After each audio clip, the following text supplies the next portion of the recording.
शांति। ओम शांति। 6/12/2024 के ईश्वरीय महावाक्य। मीठे बच्चे, तुम अभी पुरुषोत्तम संगम युग पर हो। तुम्हें यहाँ रहते नई दुनिया को याद करना है और आत्मा को पावन बनाना है। मीठे बच्चे, तुम अभी पुरुषोत्तम संगम युग पर हो। तुम्हें यहाँ रहते नई दुनिया को याद करना है और आत्मा को पावन बनाना है। प्रश्न है, बाप ने तुम्हें ऐसी कौन सी समझ दी है जिससे बुद्धि का ताला खुल जाए? बाबा का उत्तर है, बाप ने इस बेहद अनादि ड्रामा की ऐसी समझ दी है जिससे बुद्धि पर जो गोडरेज का ताला लगा था वह खुल गया। पत्थर बुद्धि से पारस बुद्धि बन गए। बाप ने समझ दी है कि इस ड्रामा में हर एक एक्टर का अपना अपना अनादि पार्ट है। जिसने कल पहले जितना पढ़ा है वह अभी भी पढ़ेंगे, पुरुषार्थ कर अपना वर्षा लेंगे। ओम शांति। रूहानी बच्चों प्रति रूहानी बाप बैठ सिखलाते हैं। जब से बाप बना है तब से ही टीचर भी है, तब से ही फिर सतगुरु के रूप में शिक्षा दे रहे हैं। यह तो बच्चे समझते ही है। जबकि वह बाप टीचर गुरु है तो छोटा बच्चा तो नहीं है ना। ऊंच से ऊंच, बड़े से बड़ा है। बाप जानते हैं यह सब बच्चे मेरे बच्चे हैं। ड्रामा प्लान अनुसार पुकारा भी है कि आकर के हमको पावन दुनिया में ले चलो, परंतु समझते कुछ भी नहीं है। अभी तुम समझते हो पावन दुनिया सतयुग को, पतित दुनिया कलयुग को कहा जाता है। कहते भी हैं, आकर के हमको रावण की जेल से लिबरेट कर, दुखों से छुड़ाकर अपने शांति धाम सुख धाम में ले चलो। नाम दोनों अच्छे हैं, मुक्ति, जीवन मुक्ति व शांति धाम सुख धाम। सिवाय तुम बच्चों के और कोई भी बुद्धि में नहीं है कि शांति धाम कहाँ, सुख धाम कहाँ होता है। बिल्कुल ही बेसमझ है। तुम्हारी एम ऑब्जेक्ट ही समझदार बनने की है। बेसमझों के लिए एम ऑब्जेक्ट होती है कि ऐसा समझदार बनना है, सभी को सिखलाना है। यह है एम ऑब्जेक्ट। मनुष्य से देवता बनना, यह है ही मनुष्यों की सृष्टि, वह है देवताओं की सृष्टि। सतयुग में है देवताओं की सृष्टि, तो जरूर मनुष्यों की सृष्टि कलयुग में होगी। अब मनुष्य से देवता बनना है तो जरूर पुरुषोत्तम संगम युग भी होगा।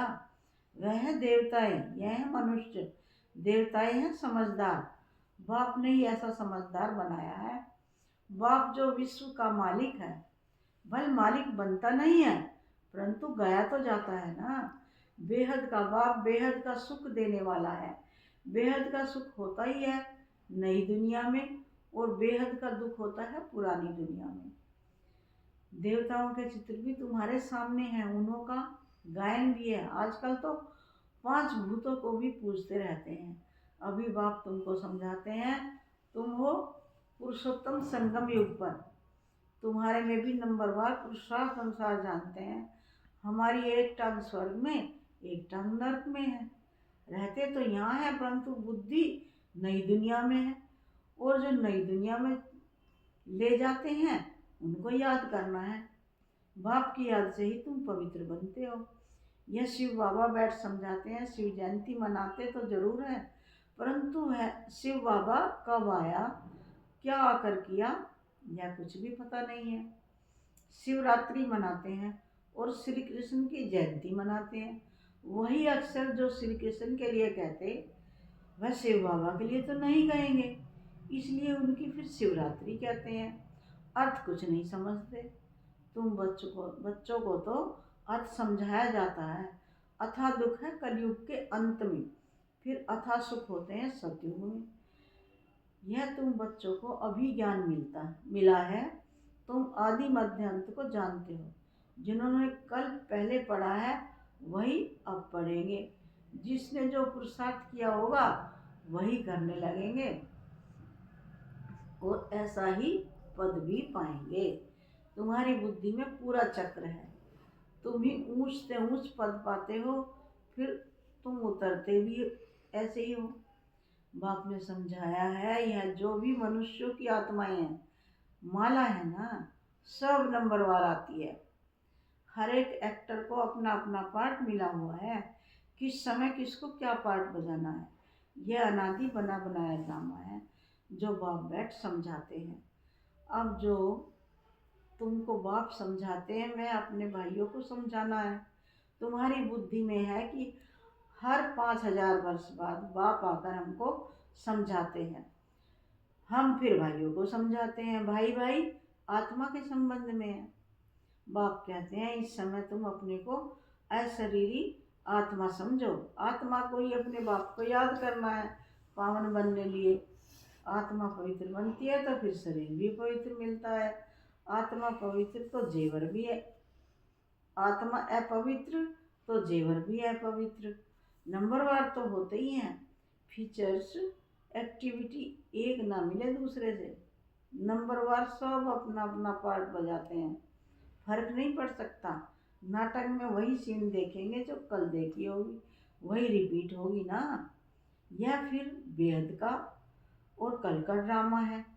कल तुमको समझाया था, तुमने राजाई ली, फिर राजाई गंवाई। आज फिर समझ रहे हो, राजाई पाने लिए। आज भारत पुराना नर्क है, कल नया स्वर्ग होगा। तुम्हारी बुद्धि में है अभी हम नई दुनिया में जा रहे हैं, श्रीमत पर श्रेष्ठ बन रहे हैं। श्रेष्ठ जरूर, श्रेष्ठ सृष्टि पर रहेंगे। ये लक्ष्मी नारायण श्रेष्ठ हैं तो श्रेष्ठ स्वर्ग में रहते हैं, जो भ्रष्ट हैं वो नर्क में रहते हैं। यह राज अभी तुम समझते हो। इस बेहद के ड्रामा को जब कोई अच्छी रीति समझे तब बुद्धि में बैठे। शिवरात्रि भी मनाते हैं परंतु जानते कुछ भी नहीं है। तो अब तुम बच्चों को रिफ्रेश करना होता है, तुम फिर औरों को भी रिफ्रेश करते हो। अभी तुमको ज्ञान मिल रहा है, फिर सदगति को पालेंगे। बाप कहते हैं मैं स्वर्ग में नहीं आता हूँ, मेरा पार्टी है पतित दुनिया को बदल पावन दुनिया बनाना। वहाँ तो तुम्हारे पास कारून का खजाना होता है, यहाँ तो कंगाल है, इसलिए बाप को बुलाते हैं आकर बेहद का वर्षा दो। कल्प कल्प बेहद का वर्षा मिलता है, फिर कंगाल भी हो जाते हैं।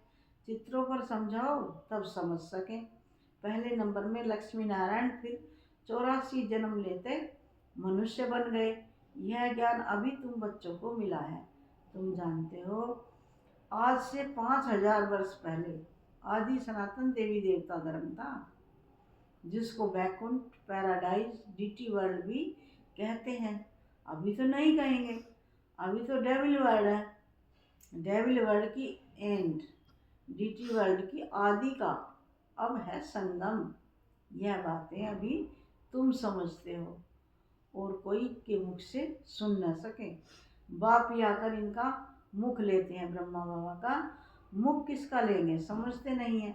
बाप की सवारी किस पर होगी, जैसे तुम्हारी आत्मा की इस शरीर पर सवारी है ना, तो शिव बाबा को अपनी सवारी तो है नहीं, तो उनको मुख जरूर चाहिए। नहीं तो राजयोग कैसे सिखाएं, प्रेरणा से तो नहीं सीखेंगे। तो यह सब बातें दिल में नोट करनी है। परमात्मा की भी बुद्धि में सारी नॉलेज है ना, तुम्हारी भी बुद्धि में यह बैठना चाहिए। यह नॉलेज बुद्धि से धारण करनी है। कहा भी जाता है तुम्हारी बुद्धि ठीक नहीं, ठीक है ना। बुद्धि आत्मा में रहती है, आत्मा ही बुद्धि से समझ रही है। तुम्हारी पत्थर बुद्धि किसने बनाई, अभी समझते हो। रावण ने हमारी बुद्धि क्या बना दी है। कल तुम ड्रामा को नहीं जानते थे, बुद्धि को एकदम गोदरेज का ताला लगा हुआ था। गॉड अक्सर तो आता है ना, बाप जो बुद्धि देते हैं वह बदलकर पत्थर बुद्धि हो जाती है। फिर बाप आकर ताला खोलते हैं। सतयुग में है पारस बुद्धि, बाप आकर सबका कल्याण करते हैं। नंबरवार सबकी बुद्धि खुलती है, फिर एक दो के पीछे आते रहते हैं। ऊपर में तो कोई रह न सके, पतित वहाँ रह न सके। बाप पावन बनाकर पावन दुनिया में ले जाते हैं, वहाँ सब पावन आत्माएं रहती हैं। वह है निराकारी सृष्टि। तुम बच्चों को अभी सब मालूम पड़ा है, इसलिए अपना घर भी जैसे बहुत नज़दीक दिखाई पड़ता है। तुम्हारा घर से बहुत प्यार है, तुम्हारे जैसा प्यार तो कोई का है नहीं। तुम्हारे में भी नंबरवार हैं। जिनका बाप के साथ लव है उनका घर के साथ भी लव है।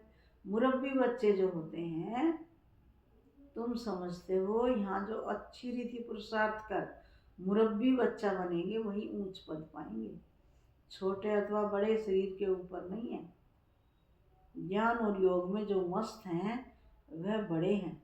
कई छोटे छोटे बच्चे भी ज्ञान योग में तीखे हैं तो बड़ों को पढ़ाते हैं, नहीं तो कायदा है बड़े छोटों को पढ़ाते हैं। आजकल तो मिड गेट भी हो जाते हैं। यूँ तो सब आत्माएं मिड गेट है, आत्मा बिंदी है, उनका क्या वजन करें, सितारा है। मनुष्य लोग सितारा नाम सुन ऊपर में देखेंगे। तुम सितारा नाम सुन अपने को देखते हो। धरती के सितारे तुम हो, वह है आसमान के जो जड़ हैं। तुम चैतन्य हो, उनमें तो फेरबदल कुछ नहीं होता। तुम तो 84 जन्म लेते हो, कितना बड़ा पार्ट बजाते हो। पार्ट बजाते बजाते चमक डल हो जाती है, बैटरी डिस्चार्ज हो जाती है। फिर बाप आकर भिन्न भिन्न प्रकार से समझाते हैं, क्योंकि तुम्हारी आत्मा उझाई हुई है।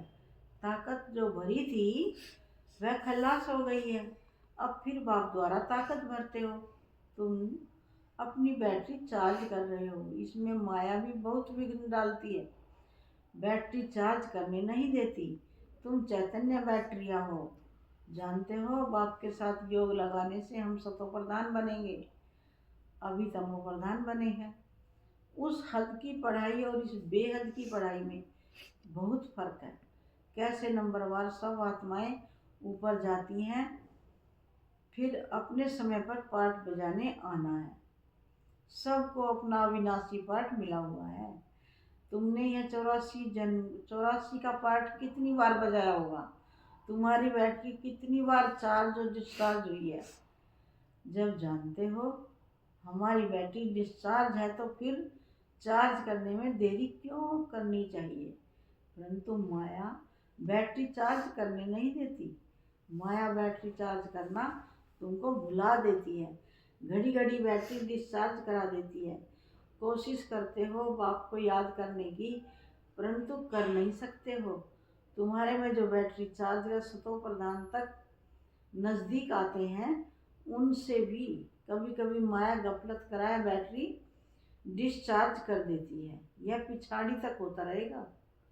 फिर जब लड़ाई का अंत होता है तो सब खत्म हो जाते हैं। फिर जितनी बैटरी चार्ज हुई होगी उस अनुसार पद पाएंगे। सभी आत्माएं बाप के बच्चे हैं। बाप ही आकर सबकी बैटरी चार्ज करते हैं। खेल कैसा वंडरफुल बना हुआ है।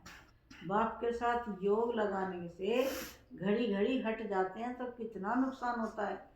ना हटें उसके लिए पुरुषार्थ कराया जाता है। पुरुषार्थ करते करते जब समाप्ति होती है तो फिर नंबरवार पुरुषार्थ अनुसार तुम्हारा पाठ पूरा होता है।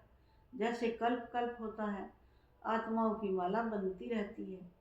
तुम बच्चे जानते हो रुद्राक्ष की माला है, विष्णु की भी माला है।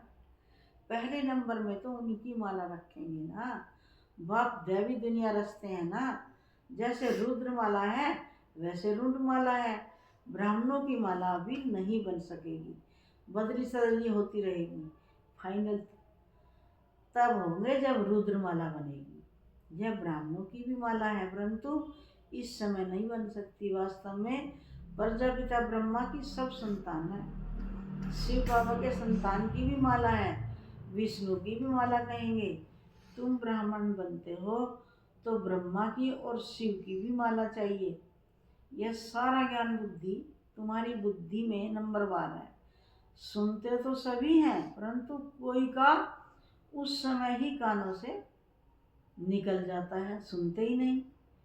कोई तो पढ़ते ही नहीं, उनको पता ही नहीं है भगवान पढ़ाने आए हैं, पढ़ते ही नहीं है।